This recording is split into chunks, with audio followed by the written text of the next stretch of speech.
Hi everyone. In this tutorial, we will show you how to send an invoice in BigCommerce.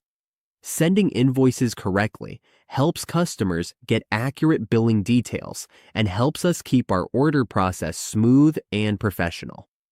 Let's get started. On the BigCommerce dashboard, we go to Orders. Click this, then click Orders. If we need to resend the invoice to the customer, we click this. Next, click the three dots, then choose Resend Invoice. Click this, and if the email address is correct, send the invoice. The invoice for order 100 has now been sent. Another way to resend the invoice is to download it. Click the three dots again, then select Print Invoice. After choosing to print, we can save the invoice as a file.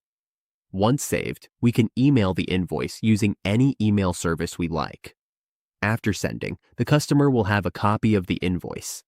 Keeping the invoicing process organized improves communication with customers and shows our store is professional.